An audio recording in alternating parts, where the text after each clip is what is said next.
Okay, ये आपका chapter 17 नहीं, कुछ नोट मैंने लिख लिया पहले से, थोड़ा सा वीडियो का टाइम कम हो जाएगा। ये आपका थ्योरेटिकल डिस्ट्रीब्यूशन है, थ्योरेटिकल डिस्ट्रीब्यूशन का टॉपिक है और उसका ये आपका तीसरा वीडियो है थ्योरेटिकल डिस्ट्रीब्यूशन का, थर्ड वीडियो, और जिसमें हम लोग शुरू करेंगे आज ये पॉइसन डिस्ट्रीब्यूशन,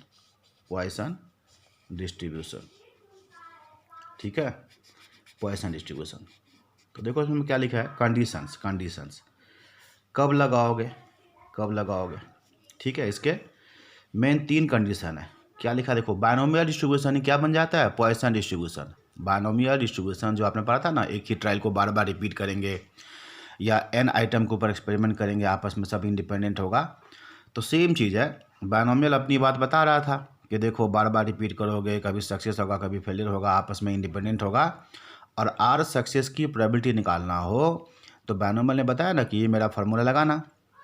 ये बता ही रहा था कि बीच में पॉइसन आ गया, बोला कि रुक जाओ, बायनोमियल जो तुम बोल रहे हो बिल्कुल ठीक बोल रहे हो, कोई दिक्कत नहीं है, लेकिन सुनो, अगर n बहुत बड़ा हो जाए, वेरी लार्ज, सक्सेस की प्रोबेबिलिटी बहुत छोटा हो जाए, वेरी स्मॉल, एंड मीन क्या होता है, n इंटू पी को मल्टीप्लाई करने पे क्या मिले, फाइनाइट एंड मॉडरेट। फाइनाइट मतलब मिले और मॉडरेट मतलब एक मीडियम वैल्यू मिले।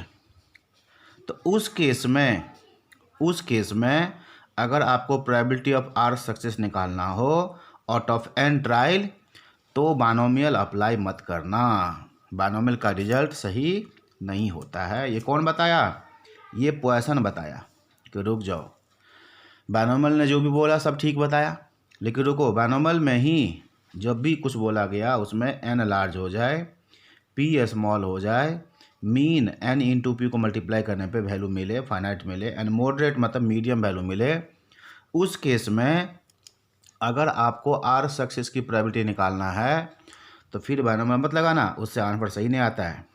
पॉइसन डिस्ट्रीब्यूशन लगाना, मेरा फार्मूला लगाना, और जो ये फार्मूला उन्होंने दिया प्रोबेबिलिटी ऑफ आर सक्सेस की, ये फार्मूला है।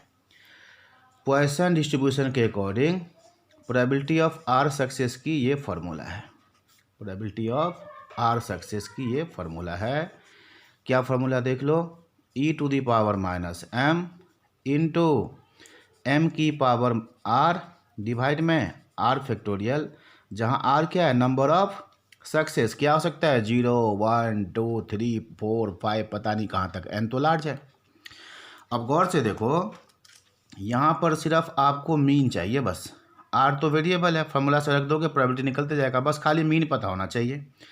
आप बोलोगे सर ई क्या होता है, तो ई तो एक कांस्टेंट होता है जिसका वैल्यू क्या होता है 2.7183, ये याद रखना पड़ेगा आपको। हो सकता है वैल्यू आपको दिया हो कभी तो अच्छा है, नहीं तो ये वैल्यू आपको याद रखना पड़ेगा। ई जस्ट लाइक ए नंबर जो आपको याद रखना है वैल्यू को, ठीक है। तो एक बार फिर से सुन लो, बायनोमियल ने जो कुछ बताया n में आर सक्सेस की प्रोबेबिलिटी निकालने के लिए, वो एकदम ठीक बता रहा था, कोई दिक्कत नहीं है। लेकिन जब n लार्ज होने लगा और प्रोबेबिलिटी ऑफ सक्सेस बहुत कम होने लगा, तो आर सक्सेस की प्रोबेबिलिटी, ठीक है, जब कभी इसको हम लोग रियल लाइफ में कभी अप्लाई कर रहे थे, कहीं कहीं पर इसका यूज़ होता भी है, ठीक है, रियल लाइफ में एग्जैक्टली नहीं करता, थ्योरी में एग्जिस्ट करता है, बट थ्योरी जो है ना थोड़ा रियलिटी से मैच नहीं कर रहा था, तो बीच में पॉइसन आ गया, बोला कि देखो गड़बड़ फार्मूला में है, ये फार्मूला तभी अप्लाई करोगे बायनोमियल का जब n स्मॉल हो, सक्सेस की प्रोबेबिलिटी हाई हो, ठीक है, तब अप्लाई करोगे। मतलब ये कि जब n लार्ज हो जाए, p स्मॉल हो जाए और मीन का वैल्यू फाइनाइट और मॉडरेट मिले, तब r सक्सेस की प्रोबेबिलिटी निकालना हो तो बायनोमियल से मत लगाओ, मेरा फार्मूला है ये, इससे लगाना, बस यही बात है, इतना सा, ठीक। और कैसे फार्मूला अप्लाई करेंगे एग्जाम्पल मैं आपको दिखाऊंगा, बट इसमें भी कुछ एजम्पशन है, ये एजम्पशन के ऊपर आज तक कोई क्वेश्चन नहीं पूछा, ये एजम्पशन है। तो एक बार देख लो क्या लिखा हुआ है, वही थोड़ी बात लिखा हुआ है कि probability of success in small time जो होता है ना, k इंटू टी होता है, मतलब प्रोबेबिलिटी ऑफ सक्सेस किसी भी टाइम में क्या होगा, k इंटू टी होगा, जहाँ t तो टाइम है, टाइम तो चेंज होते रहता है, but k is constant. Probability is not constant. Probability is not constant. Probability is equal to k into t, where k is constant. Probability of more than one success. Probability of more than one success is very low. क्यों होगा very low? क्योंकि भाई probability ही खुद कम है ना, B खुद ही कम है, तो एक ज़्यादा सक्सेस होगा, उसकी प्रोबेबिलिटी धीरे धीरे कम होते जाएगा. और probability of next success is independent of earlier success. ये तो आपको मालूम ही है, आपस में सब इंडिपेंडेंट होता है. तो ये तो एक थ्योरी वाली बात हो गया. थोड़ा सा अगर हम कंपेयर करें, थोड़ा सा मैं आपको और कुछ बताऊं कि जहाँ तक यूज की बात है, मान लो कुछ एग्जांपल आप ये देखो, जैसे नंबर ऑफ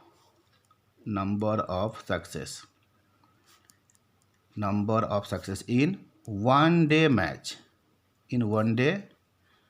मैच सीरीज. अब बताओ, वन डे मैच का सीरीज हो रहा है दो टीम के बीच में, तो कितने मैच होंगे भाई? 3 मैच होगा. और नंबर होता है ना, तो फैसला हो जाए मतलब मेजॉरिटी से 3 मैच होगा चाहे 5 होगा. तो यहाँ n क्या है? n कितना होगा? n यहाँ होगा 3 होगा या 5 होगा. तो पूछेगा one number of success of one day match series, ये किसको फॉलो करेगा? तब क्या कहोगे? बायनोमियल डिस्ट्रीब्यूशन को फॉलो करेगा. ठीक बात है. अगर पूछे आपसे, ठीक है, number of success in A group of 10 students, ये किसको फॉलो करेगा? तो आप बोलोगे ये भी बायनोमियल को करेगा. क्यों? n यहाँ पर स्मॉल है.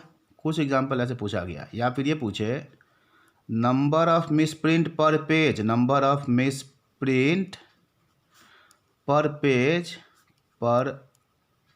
Page in A thick book. एक मोटी बुक है. अब मोटी बुक है तो भाई उसमें n कितना होगा? लार्ज. 200 पेज भी हो गया, 400 पेज हो गया, 500 पेज हो गया, तो n लार्ज होगा. तो ये किसको फॉलो करेगा? तो ये फॉलो करेगा पॉइसन डिस्ट्रीब्यूशन को. ये कुछ एग्जांपल नॉर्मल जो हो सकता है. ठीक है, याद रखना ये. तो इस तरह से नंबर ऑफ मिसप्रिंट पर पेज. या फिर ऐसे पूछ ले नंबर ऑफ इसका ये थोड़ा बहुत साइंस में होता है, radio active decay per minute. ठीक है, number of radio active decay per minute. पता है 1 मिनट में कितने करोड़ों होते हैं? करोड़ों डीके होते हैं रेडियो एक्टिव डीके. तो ये किसको फॉलो करेगा? पॉइसन डिस्ट्रीब्यूशन को. n भी बहुत लार्ज हो गया ना. अब कितना लार्ज है उसका कोई कहीं पर पैरामीटर नहीं है, हाँ, लेकिन इतना है देखा गया है कि n 30 से ज़्यादा होता है ना तो लार्ज मान लेते हैं. n 30 से अगर ज़्यादा हो तो क्या मान लेते हैं? लार्ज मान लेते हैं. 30 या 30 से ज़्यादा हो, ठीक है, और बाकी उसमें स्मॉल होता है. तो उसके हिसाब से ये बस मैं ऑर्डरली आपको बता देता हूँ, पहले सिलेबस में था अब नहीं है. समझ में आ गया? कब लगाओगे बायनोमियल? n के हिसाब से n डिसाइड करेगा. ठीक है, लेकिन जब मैं बता रहा हूँ तो एक बात और बता देता हूँ. मैंने बताया था मोस्ट इम्पोर्टेंट कॉन्टिन्यूस डिस्ट्रीब्यूशन कौन सा होता है? कोई पूछे मोस्ट इम्पोर्टेंट कॉन्टिन्यूस डिस्ट्रीब्यूशन कौन सा होता है? मोस्ट इम्पोर्टेंट कॉन्टिन्यूस डिस्ट्रीब्यूशन में मैंने बताया था 3 होते हैं. क्या बोलते हैं? नॉर्मल. 4 होते हैं, normal, chi square, T distribution, F distribution, बस सब नाम के लिए. बट मोस्ट इंपॉर्टेंट कौन सा होता है? तो मैंने बताया था नॉर्मल डिस्ट्रीब्यूशन. ये हो गया. तो ऐसे क्वेश्चन भी थ्योरेटिकल हो सकते हैं और जो सब पूछा हुआ है. एक और मैं बताता हूँ. अगर पूछे आपसे, बताओ वेजेज ऑफ वर्कर्स किसको फॉलो करेगा? बायनोमियल को, पॉइसन को, नॉर्मल को. तब क्या कहोगे? Normal distribution. ध्यान दो, वेजेज कैसा वेरिएबल है? कॉन्टिन्यूस वेरिएबल है. कॉन्टिन्यूस वेजेज फ्रैक्शन में भी हो सकता है. जैसे कॉन्टिन्यूस वेरिएबल हुआ ना तो वो किसको फॉलो करेगा? नॉर्मल को. लेकिन बताओ नंबर ऑफ रेडियो एक्टिव, ये क्या है? Discrete variable. 1 2 3 4 5 50 lakh 60 lakh. Number of misprint कैसा वेरिएबल है? डिस्क्रीट. कितने मिसप्रिंट होंगे? 0 1 2 3. तो डिस्क्रीट में दो बात है, बायनोमियल और पॉइसन. अगर n छोटा है तो बायनोमियल, n लार्ज है तो पॉइसन. और जैसे वेरिएबल क्या आ जाए? कॉन्टिन्यूस आ जाए, तो ये किसको फॉलो करेगा? Normal distribution. तो चलो कुछ थ्योरी की बात मैंने बता दी. अब आ जाओ पॉइसन डिस्ट्रीब्यूशन से प्रोबेबिलिटी कैसे निकलेगा. पॉइसन डिस्ट्रीब्यूशन से अगर प्रोबेबिलिटी आपको निकालना है तो उसके कुछ क्वेश्चन एग्जांपल देखो. जैसे बता दिया मान लो हमने 1000 आइटम्स का सैंपल लिया कहीं से, 1000 आइटम्स का कोई सैंपल लिया, ठीक है, जिसमें कितना परसेंट डिफेक्टिव है, जिसमें डिफेक्टिव है 0.1% आर डिफेक्टिव। देखो सिर्फ 0.1% डिफेक्टिव है। तो क्वेश्चन पूछ ले क्या प्रोबेबिलिटी दैट इस 1000 में एग्जैक्टली मान लो मैं लिख दिया 2 डिफेक्टिव, एग्जैक्टली 2 डिफेक्टिव। अब गौर करो ये क्वेश्चन एग्जैक्टली आपको बायनोमियल जैसे ही लग रहा होगा, लेकिन ये बायनोमियल से नहीं बनेगा। बताओ क्यों? बिकॉज n कितना है 1000, भाई साहब बहुत बड़ा है, तो वेरी लार्ज n। और बताओ प्रोबेबिलिटी ऑफ डिफेक्टिव, हम लोग किसको मानते हैं? हम डिफेक्टिव को ही सक्सेस मान लेंगे। यहाँ पर मैंने कहा था जिसका प्रोबेबिलिटी पूछे उसी को सक्सेस मान लेते हैं, उसी हिसाब से क्वेश्चन करते हैं। डिफेक्टिव को ही आप मान लोगे सक्सेस। तो बताओ प्रोबेबिलिटी ऑफ डिफेक्टिव मतलब सक्सेस क्या है? 0.1% मतलब कितना होगा? ये 0.001 होगा शायद, नहीं 2 जीरो तो पक्का आएगा। तो देखो क्या हो गया, वेरी स्मॉल। तो वेरी लार्ज और वेरी स्मॉल का मतलब यही है। तो इस केस में इसको देखते ही आप समझ जाओ कि यहाँ पर बायनोमियल अप्लाई नहीं होने वाला है। चलो हम लोग क्या करते हैं, मीन भी निकाल लेते हैं। मीन क्यों निकालते हैं? क्योंकि पॉइसन का फॉर्मूला में, ठीक है, मीन से ही काम चलता है। n इंटू पी, चलो n को p को मल्टीप्लाई कर दो तो क्या मिलेगा? बिल्कुल देखो कितना अच्छा मिला, 1 मिला, एकदम फाइनाइट मिला और मीडियम वैल्यू मिला। ये कैसा है? फाइनाइट मिला, बिल्कुल फाइनाइट। एंड कैसा मिला? ये मीडियम वैल्यू। 1 कैसा है? एकदम ना बहुत बड़ा ना बहुत छोटा, मीडियम वैल्यू है। तो इस केस में फॉर प्रोबेबिलिटी ऑफ 2 सक्सेस, कितना सक्सेस? 2 सक्सेस। कहाँ से आया 2? ये क्वेश्चन से। Probability of 2 success we apply, हम लोग क्या अप्लाई करेंगे? अपने आप ही अप्लाई करोगे, ये नहीं कि बताएगा question. We apply Poisson distribution. Probability of 2 success के लिए आप क्या अप्लाई करोगे? Poisson distribution. अब गौर करो, पॉइसन डिस्ट्रीब्यूशन को अप्लाई कर लिए हमें n से मतलब नहीं है, हमें p से मतलब नहीं है। अब गौर करो फॉर्मूला को, बस भाई हमें मीन दे दो, आप खाली मीन दे दे और प्रोबेबिलिटी पूछ ले तो समझ जाओ पॉइसन के अलावा और कोई रास्ता नहीं है, इसी से बनना है। क्यों? फार्मूला देखना गौर से, क्या फार्मूला है। फार्मूला के बाद फिर से देखो, probability of r success is equal to e to the power minus m की पावर r डिवाइड में r फैक्टोरियल। r तो वेरिएबल है, ये क्वेश्चन बताएगा 2 सक्सेस की, 3 सक्सेस की, 0 r बताएगा क्वेश्चन। e का वैल्यू आपको मालूम है, सिर्फ m पर चाहिए, m क्वेश्चन से आएगा, m दिया होगा तो प्रोबेबिलिटी निकल जाएगा।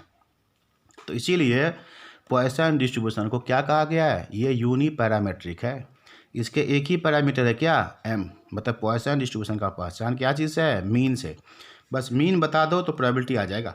बट याद करो बायनोमियल की पहचान 2 चीज़ से होता है, उसके 2 पैरामीटर है n और p, दोनों पता होगा तभी आप r सक्सेस की प्रोबेबिलिटी निकाल सकते हैं।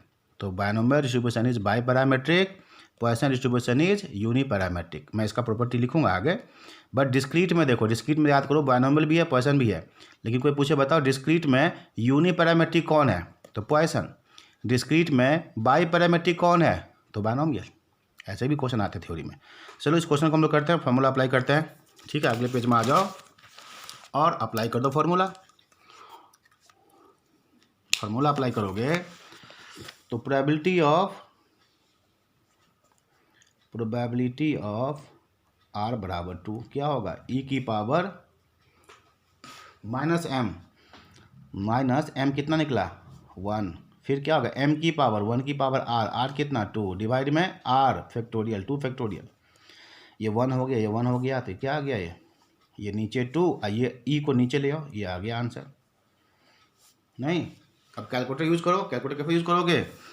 तो भाई 1 को डिवाइड कर दो 2 से और फिर डिवाइड कर दो e से। कैसे निकालो? कैलकुलेटर यूज़ करो। लिखो 1 डिवाइडेड बाई 2.7118 इक्वल कर दो 1 divided by 2 divided by e equal कर दो। बस कैलकुलेटर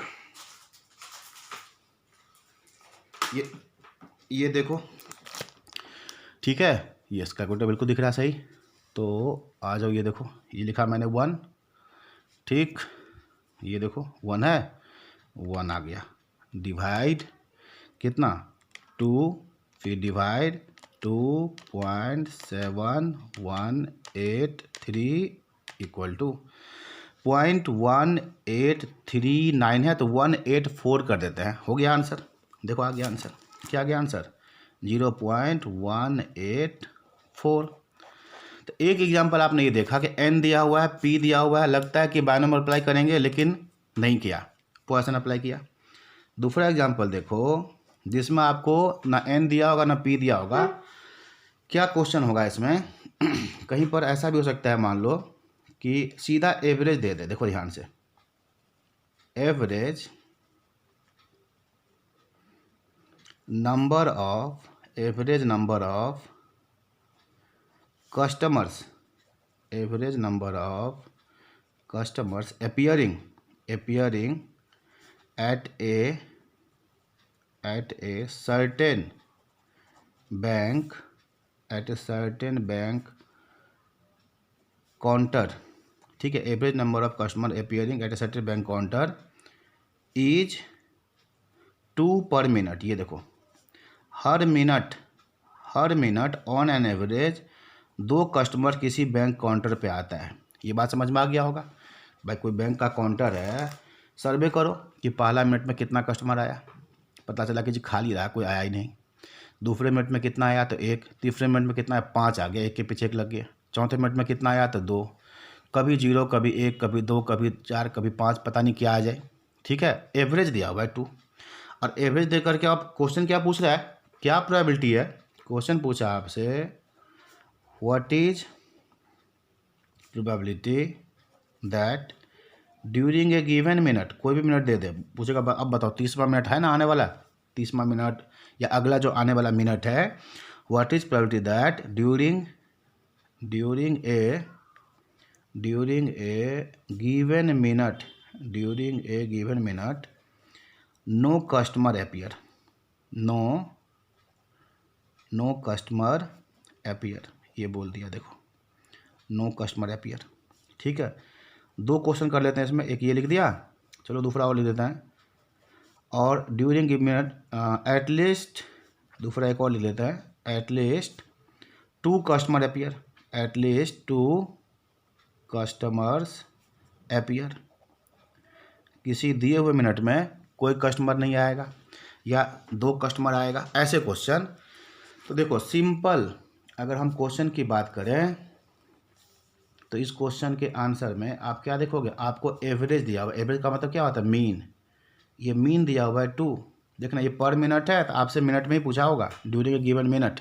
ध्यान देना, ऐसे लिख दे कि भाई 1 घंटा में लिख दे कि 90 कस्टमर आता है, 90 कस्टमर 1 घंटा में। तो बताओ 60 मिनट में 90, तो 1 मिनट में कितना होगा, 90 डिवाइड में 60, ये करना पड़ेगा, 1.5 आएगा। एवरेज क्या होगा 1.5, तो 1.5 से निकालना, क्योंकि पर मिनट पूछा है, यहाँ मैंने सीधा दिया एवरेज। ओके, अब क्या पूछा तुमसे 2 क्वेश्चन, क्या प्रोबेबिलिटी है कि नो कस्टमर विल अपीयर, मतलब आर बराबर कितना 0। और दूसरे में क्या पूछा है, क्या प्रोबेबिलिटी है कि एटलीस्ट 2 कस्टमर, मतलब आर कितना मोर देन इक्वल टू 2। अब मोर देन इक्वल टू का मतलब क्या, 2 आ जाए, 3 आ जाए, 4 आ जाए, 5 आ जाए, 6 आ जाए, कहाँ तक, अप टू इन्फिनिटी, कुछ भी आ सकता है, क्या पता पूरा दुनिया वहीं आ जाए इन्फिनिटी। तो ऐसे क्वेश्चन में क्या करोगे इसको देख के समझ जाओ, इसमें आप बायनोमियल तो लगा ही नहीं सकते, इस केसेस में बायनोमियल तो अप्लाई होगा ही नहीं, क्योंकि n नहीं पता है, p नहीं पता है, निकल भी नहीं सकता, ये सीधा मीन है, तो पॉइसन डिस्ट्रीब्यूशन के अलावा और कोई वे नहीं है। चलो लगा दो, फर्स्ट का आंसर सीधा बोलो, प्रोबेबिलिटी ऑफ r बराबर 0, क्या फॉर्मूला होता है, e की पावर माइनस m कितना 2, m की पावर 2 की पावर कितना r 0 डिवाइड में 0 फैक्टोरियल, ये 1 हो गया, ये 1 हो गया, खाली क्या बचा e की पावर -2। अब क्या पता हो सकता है ये ऑप्शन आपका मिल जाए, यही ऑप्शन मिल जाए, नहीं तो क्या करोगे, सोल्व कैसे करोगे बताओ, सोल्व करोगे 1/e²। अब 1/e² क्या मतलब, 1 को डिवाइड करोगे e से कितने बार, 2 बार, लिखो 1 डिवाइडेड बाई ई की जगह क्या लिखोगे 2.7183, ई की जगह क्या लिखोगे, ई तो मैंने ऐसे लिख दिया ना 2.7183, और 2 बार इक्वल कर दो, आ जाएगा आंसर। 1 को डिवाइड करना किससे, ई से कितने बार, 2 बार। तो ये फिर मैं दिखा देता हूँ, कैलकुलेटर ये रहा, ये देखो मैं लिख देता हूँ यहाँ पर, ये रहा 1 डिवाइड 2.7183, एक बार किया डिवाइड हो, एक बार, दो बार किया दो बार हो गया, देख लो 0.1.13533 ऐसे जो मिल जाए। तो मैं 3 लिख देता हूँ, तो 0.135, देखो कहीं कोई दिक्कत नहीं है। सेकेंड क्वेश्चन में आ जाओ। सेकेंड में क्या पूछा कि क्या प्रोबेबिलिटी है कि एटलीस्ट 2, अब देखो भाई एटलीस्ट 2 में 2 आएगा, 3 आएगा, 4 आएगा, कहाँ तक निकालोगे? तो अच्छा क्या होता है इसमें से, टोटल प्रोबेबिलिटी 1 होता है ना, 1 में से क्या हटा दो, 1 में से 0 हटा दो और 1 में से 1 भी हटा दो, सबका जोड़ होता है 1, तो टोटल प्रोबेबिलिटी में से 0 वाला हटा दिया, 1 वाला हटा दिया, तो क्या बचा? 2 बच जाएगा, 3 4 5 ऐसे। तो जैसे था ना एटलीस्ट 1, तो एटलीस्ट 1 में क्या करते हैं, खाली 0 हटाते हैं। एटलीस्ट 2 है तो 1 भी हटा दो, बहुत अच्छा। अब निकालो फार्मूला क्या होगा, 1 माइनस, ये तो अभी निकाला हमने, ये हमने अभी निकाला कितना, e की पावर माइनस 0.2, और 1 वाला कितना होगा, यहाँ लिखते हैं, चलो यहाँ निकाल लेते हैं साइड में। बताओ 1 की प्रोबेबिलिटी क्या होगा, e की पावर माइनस m, m कितना है 2, फिर क्या होगा m की पावर r कितना 1 डिवाइड में 1 फैक्टोरियल, तो बताओ क्या आ गया 2 e की पावर माइनस 2, तो ये आ गया 2 e की पावर माइनस 2। तो बताओ आंसर क्या मिला, 1 माइनस 3 e की पावर माइनस 2। हो सकता है ये आंसर आपको मिल जाए, ये देखो हो सकता है ये मिल जाए, नहीं तो क्या करोगे ये निकालोगे, 3 को डिवाइड करो e स्क्वायर से और 1 में से माइनस कर दो, तो सब कुछ कैलकुलेशन फटाफट देखो मैं क्या कर रहा हूँ।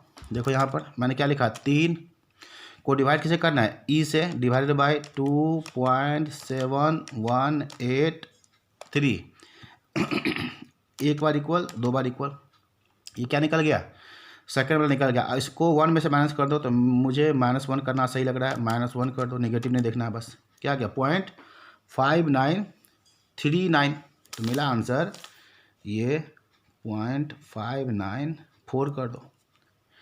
तो कैसे पॉइसन अप्लाई होगा और कब होगा, इस 2 एग्जाम्पल से आपको सही से समझ में आ गया होगा ये चीज़, ठीक है। अगर आपको हो गया एक और 2 एग्जाम्पल कर लें, तो मैं देखता हूँ एक और बुक है, इसमें है क्या, कोई क्वेश्चन देख लेते पॉइसन का।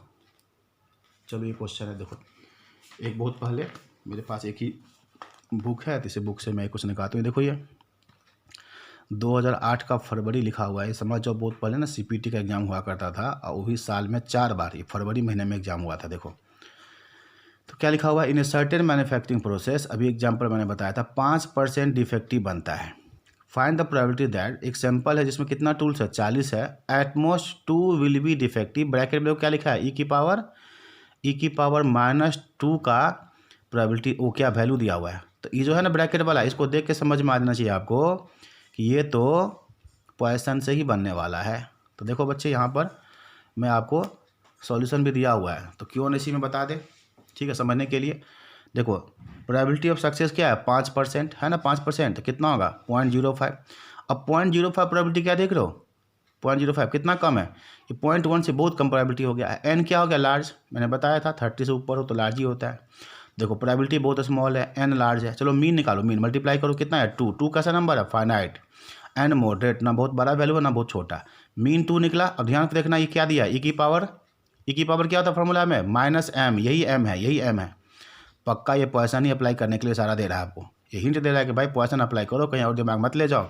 ये नहीं भी लिखा होता तो फिर थोड़ा बहुत कन्फ्यूजन होता, लेकिन हम क्या करते, इस P को देख के समझ जाते, प्रोबेबिलिटी बहुत कम है, देख रहे हो, पॉइसन ही लगना चाहिए, इसमें प्रोबेबिलिटी बहुत कम है। बायनोमियल में प्रोबेबिलिटी क्या 50%, 40%, 60%, 0.4, 0.6, ऐसे केसेस में बहुत कम प्रोबेबिलिटी है। तो मीन आया 2। चलो अब क्या पूछा है, एटमोस्ट 2 डिफेक्टिव, एटमोस्ट 2 डिफेक्टिव का मतलब डिफेक्टिव कितना हो, 2 या 2 से कम, तो 2 या 2 से कम में क्या आएगा, 0 भी आएगा, 1 भी आएगा, 2 भी आएगा। अभी लेंदी क्वेश्चन है, इन सबको निकाल के जोड़ना पड़ेगा। अब देखो फार्मूला लगा दिया, e की पावर -m कितना होगा वही, m की पावर 0, इसमें क्या है m की पावर 1, यहाँ क्या लगाओगे 2, देखो ये 1 हो गया, e की पावर -2, यहाँ पर मीन कितना दिया हुआ है, मीन इस क्वेश्चन में 2 है ना, तो क्या हो जाएगा, ये देखो यहाँ पर 2 e की पावर, ये वैल्यू है, और ये 2 का स्क्वायर करोगे 4, और नीचे में फैक्टोरियल 2, तो कितना आएगा, ये 2, ये भी 2, यही क्वेश्चन हो गया ना जो मैंने भी बताया, ये 2 हो गया, ये 2 हो गया, ये 1, टोटल मिला के 5 होगा ना। ये क्या कर रहा है, हाँ 5 ही तो है, ये क्या लिख दिया यार स्टाइल से। अच्छा कोई बात नहीं, 2 फिर 2 काट दो, ये 4 2, ये 2 कट गया 2 और ये 2, तो कितना हो गया टोटल 5 हो गया। 5 e की पावर -2 और 5 e की पावर -2 सोल्व कैसे करोगे, तो देखो e की पावर -2 आपको यहाँ दिया हुआ है वैल्यू, यहाँ रख दो आंसर आ जाएगा। तो ये स्टार्टिंग में ना लेंथी क्वेश्चन पूछता था, लेकिन अब आजकल ऐसे क्वेश्चन नहीं आता है। ठीक है, पोजीशन कब लगाएंगे बिल्कुल समझ में आ गया, कैसे लगाएंगे ये भी समझ में आ गया। इसी को हम लोग आगे बढ़ाते हैं और देखते हैं क्या करना है। देखो इसके बाद पोजीशन में क्या करना है, कुछ क्वेश्चन इसमें प्रॉपर्टीज़ है, इसके टोटल प्रॉपर्टीज जैसे आपने पढ़ा था ना बायनोमियल में, बिल्कुल ऐसे इसकी भी प्रॉपर्टीज़ हैं। ऐसा करता हूँ मैं लिख ही देता हूँ, ठीक। या प्रॉपर्टीज़ चलो कहीं पर बुक में, मेरा बुक है ना कहाँ गया, अरे भाई इतना देर में तो कहाँ गया यार, कोई बात नहीं। चलो ऐसा करो, जैसे पहला प्रॉपर्टी तो वही है, सभी सक्सेस की प्रोबेबिलिटी का जोड़ 1 होगा और किसी भी प्रोबेबिलिटी का वैल्यू 0 या उससे ज़्यादा होगा। ठीक है, ये पहला पॉइंट हो गया ना, सबका जोड़ 1 होता है सिग्मा पी। दूसरा पॉइंट क्या है कि ये यूनिपैरामेट्रिक होता है, शॉर्टकट में लेते हैं, यूनिपैरामेट्रिक होते हैं। पॉइसन डिस्ट्रीब्यूशन यूनिपैरामेट्रिक होता है, बायनोमियल तो होता है बाईपैरामेट्रिक। दैट इज इसका पैरामीटर क्या है, दैट इज मीन, इसका पैरामीटर मीन है। और इसका सिंबल क्या होता है, देखो एक्स फॉलोज पी, मतलब पॉइसन, अब ब्रैकेट में एम लगा दो। ऐसा कहीं लिखा हुआ आ जाए तो समझ जाना का शक्ल देख करके कि ये तो पॉइसन डिस्ट्रीब्यूशन है, एक्स फॉलोज पॉइसन। याद करो बायनोमियल में क्या था, एक्स फॉलोज बी ब्रैकेट में क्या था एन पी, यहाँ तो खाली मीन चाहिए बस। तो ये यूनिपैरामेट्रिक है, इसका पैरामीटर क्या है मीन, इसका पैरामीटर क्या है सिर्फ मीन है। थर्ड पे आ जाओ, थर्ड में क्या कहोगे, ये क्या होता है, इसका मीन और वेरिएंस हमेशा इक्वल होता है। याद करो बायनोमियल में क्या होता है, मीन बड़ा होता है वेरिएंस से, इसका मीन वेरिएंस इक्वल होता है, ये इक्वल होता है। कैसे, ऑलवेज इक्वल होता है, मतलब इसका जो मीन है वही वेरिएंस होता है। तो मतलब बताओ वेरिएंस बराबर क्या आ गया, मीन। और वेरिएंस क्या होता है, स्टैंडर्ड डेविएशन का स्क्वायर। तो बताओ स्टैंडर्ड डेविएशन क्या आ गया, अंडर रूट ऑफ मीन। ठीक है, ध्यान दो, ये सब फार्मूला। वेरिएंस का क्या होता है, वेरिएंस होता है स्टैंडर्ड डेविएशन का स्क्वायर, आ गया। कोई पूछे सी वी क्या होगा, सी वी पॉइसन डिस्ट्रीब्यूशन का कोई वेरिएबल है, मान लो ये किसका है, मीन और वेरिएबल होगा ना सक्सेस का स्टैंडर्ड डेविएशन। तो सी वी कोफिशिएंट ऑफ वेरिएशन क्या होता है, तो फार्मूला होता है इसका स्टैंडर्ड डेविएशन डिवाइड में मीन इंटू 100। तो बताओ पॉइसन डिस्ट्रीब्यूशन में क्या होगा, स्टैंडर्ड डेविएशन कितना, √m डिवाइड में मीन m इंटू में 100। ये काटोगे ना m को तुम 2 बार रूट ले सकते हो ऐसे, एक कट गया। तो बताओ सी वी ऑफ पॉइसन डिस्ट्रीब्यूशन कितना आ गया, 100/√m। याद कर सकते हो तो याद कर जाओ, नहीं तो फार्मूला के हिसाब से निकाल लेना, और क्या, फार्मूला आपको याद होना ही चाहिए। तो ये पॉइसन का तीसरा पॉइंट है। कुछ एक होए कि बताओ डिस्क्रीट प्रोबेबिलिटी डिस्ट्रीब्यूशन जिसका मीन वेरिएंस इक्वल होता है, तो क्या बोलोगे पॉइसन। डिस्क्रीट में तो बायनोमियल भी आता है, लेकिन क्या बोला, मीन और वेरिएंस इक्वल होता है, तो क्या बोलोगे पॉइसन। तो ये इसका तीसरा पॉइंट हो गया। चौथा पॉइंट क्या, प्रॉपर्टी का मॉड वाला क्वेश्चन है, मॉड वाला। तो मॉड में मैं ऐसे लिखता हूँ, like binomial distribution Poisson distribution is also uni और बाई मॉडल, यूनी और बाई मॉडल। इसका क्या मतलब हुआ, दैट इज कितने मॉड होंगे इसके, कितने मॉड होंगे, 1 मॉड और 2 मॉड, 1 मॉड और 2 मॉड। मतलब बायनोमियल डिस्ट्रीब्यूशन की तरह ही पॉइसन डिस्ट्रीब्यूशन के भी 1 मॉड होंगे या 2 मॉड होंगे। कोई पूछे बायनोमियल कितने मॉड होंगे, तो क्या बोलोगे, 1 होगा या 2 होगा। भाई किस बात पे डिपेंड करता है, तो ये डिपेंड करता है, और आसान है, मीन पे। ध्यान देना, मीन पे डिपेंड करता है। अगर मीन इंटीजर है, वहाँ भी मैंने बताया था बायनोमियल में n+1 इंटू पी के वैल्यू से, अगर मीन इंटीजर है तो 2 मॉड होंगे, बाई मॉडल होगा, बाई मॉडल होगा, m छोटा ही रहेगा ना, बाई मॉडल होगा। और बताओ मॉड बराबर क्या क्या होगा, तो मॉड होगा एक m और दूसरा उससे एक कम। और अगर ये नॉन इंटीजर है, नॉट इंटीजर लिख दो या नॉन इंटीजर लिख दो, कोई बात नहीं, तो क्या होगा, इसके एक ही मॉड होंगे, यूनी मॉडल होंगे, एक ही मॉड होंगे। और वो मॉड क्या होगा, तो वो मॉड होगा इंटीग्रल पार्ट ऑफ m। मैं यहाँ लिख देता हूँ, क्या होगा mode, integral part of M, mean का इंटीग्रल पार्ट, मीन तो नॉट इंटीजर है ना, तो उसका जो इंटीग्रल पार्ट होगा वही मॉड होगा। ध्यान दो, एकदम सिंपल सी बात है। मैं एग्जांपल समझा देता हूँ। कोई पूछे कि पॉइसन डिस्ट्रीब्यूशन है, ठीक है, इसका मीन कितना है, 5.6 है मीन, तो कोई पूछेगा बताओ इसका मॉड क्या होगा, तो आप क्या कहोगे, एक ही मॉड होगा। देखो मीन क्या है, नॉट इंटीजर, मीन क्या है, not integer, mean is not integer, तो क्या कहोगे, यूनी मॉडल होगा।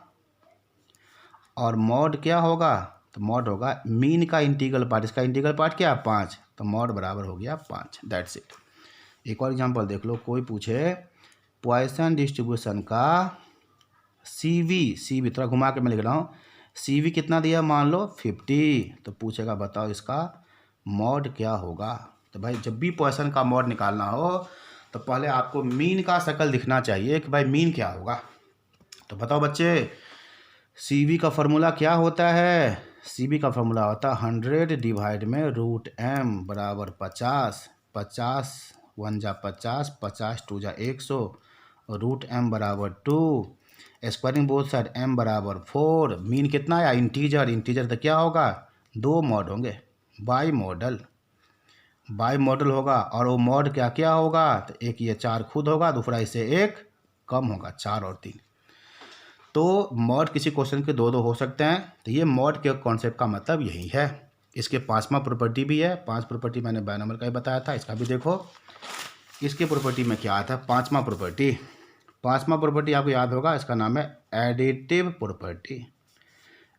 क्या बताया ये, तो 2 बायनॉमियल डिस्ट्रीब्यूशन, 2 बायनॉमियल नहीं पॉइसन है ना, Poisson distributions are always added, इसमें कोई रिस्ट्रिक्शन नहीं है, 2 पॉइसन डिस्ट्रीब्यूशन को हमेशा आप ऐड कर सकते हो। कैसे, एक पॉइसन डिस्ट्रीब्यूशन है पी, एक्स है, एक्स फॉलो कर रहा है पॉइसन को जिसका मीन कितना है m1, एंड दूसरा है वाई जो फॉलो कर रहा है पॉइसन को, उसका मीन कितना है m2। तो इसको जोड़ोगे ना, x प्लस वाई, ये किसको फॉलो करेगा, ये फॉलो करेगा पॉइसन को ही। कौन सा पॉइसन, तीसरा पॉइसन जिसका मीन क्या होगा m1 प्लस m2, बस मीन को जोड़ दो, आ गया आंसर। कोई दिक्कत नहीं, मीन इक्वल हो तब भी जोड़ देंगे, अनइक्वल हो तब भी जोड़ देंगे, तो आपको ऐसे मिल जाएगा। ठीक है, तो 2 पॉइसन डिस्ट्रीब्यूशन का ऐड करने पर पॉइसन ही मिलेगा। और पॉइसन डिस्ट्रीब्यूशन कब ऐड होता है, हमेशा याद करो, बायनॉमियल कब ऐड होता है, हमेशा नहीं होता, जब उसका n तो कुछ भी हो, सेम हो चाहे अलग अलग, बट p बायनॉमियल की बात चल रहा है, प्रोबेबिलिटी ऑफ सक्सेस x का भी y का भी सेम होगा तभी ऐड होगा, लेकिन पॉइसन में ऐसा नहीं है। एग्जाम्पल देखो, मान लो कोई कहा कि एक पॉइसन डिस्ट्रीब्यूशन है p, ये रहा x, इसको देख के समझ जाओ कि पॉइसन है, कोई नहीं बोलेगा कि क्या है, खुद समझ आना आपको। y फॉलो करे पॉइसन जिसका ये रहा, तो कोई पूछेगा बताओ mean of x plus y क्या होगा। ठीक है, बहुत ही अच्छा क्वेश्चन है। अब क्या कहोगे, तो पॉइसन डिस्ट्रीब्यूशन है, x प्लस वाई का मीन क्या होगा, दोनों को जोड़ दो, तो मीन क्या होगा m1 प्लस m2, ठीक है, यही मीन होगा। और ये कितना 2 प्लस 3, मतलब मीन बराबर कितना आ गया 5। बहुत बढ़िया। लेकिन इसी में आपसे मैं पूछ लूँ, बताओ standard deviation of x plus y क्या होगा। अब क्या कहोगे, ऐसे मत बोलना कि दोनों को जोड़ दे, ये मीन है, मीन को जोड़ने पर आपको मीन मिला, लेकिन स्टैंडर्ड डेविएशन क्या होगा पॉइसन में, बताओ। देखो पॉइसन का स्टैंडर्ड डेविएशन क्या होता है, यहाँ पर देखो, यहाँ पर पॉइसन का स्टैंडर्ड डेविएशन क्या होता है, मीन का रूट होता है स्टैंडर्ड डेविएशन। अगर स्टैंडर्ड डेविएशन पूछे इस क्वेश्चन में तो पहले आराम से मीन निकालना, मीन कितना निकला 5, तो स्टैंडर्ड डेविएशन क्या होगा अंडर रूट ऑफ मीन, तो आंसर आएगा 5 का रूट। ध्यान दो, काफ़ी इंपॉर्टेंट चीज़ है ये। तो ठीक है, ये सब मैंने बताया अभी, तो अगला वीडियो में हम लोग इसी को कंटिन्यू करेंगे, पॉइसन के कुछ और क्वेश्चंस करेंगे और फिर नॉर्मल डिस्ट्रीब्यूशन की तरफ चलेंगे हम लोग। ठीक है।